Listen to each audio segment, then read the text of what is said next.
Fiza yakin mesej ni untuk you yang tengok sekarang ni. Okay.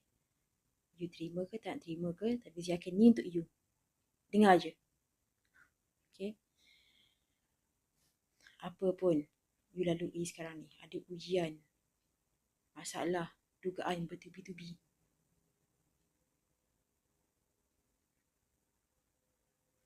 rasa macam pengakhiran, tak nampak jalan keluar.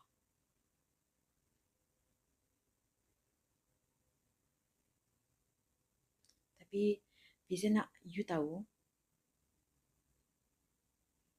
you tak sorang-sorang, dan orang keliling you pun, orang yang you kenal, sesiapa pun alami benda yang sama.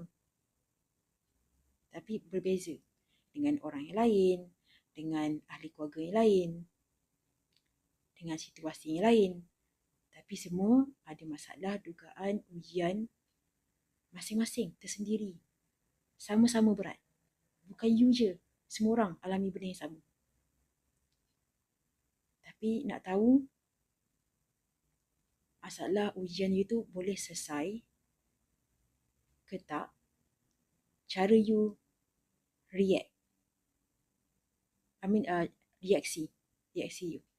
Respon.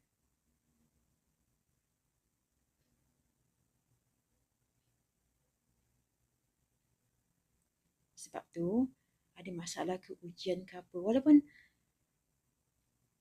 kena serang ke, kena serangan, sihir ke, santau ke, ataupun ujian,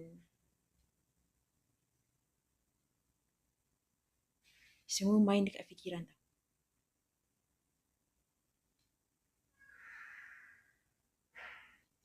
Memang diri sendiri yang kena naikkan semangat diri sendiri.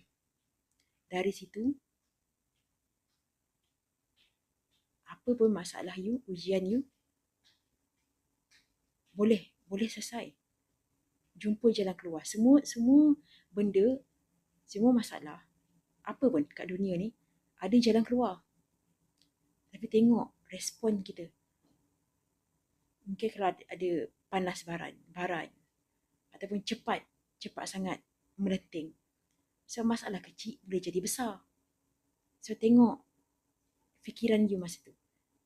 Apa pun dalam fikiran, masa tengah negatif ke, tengah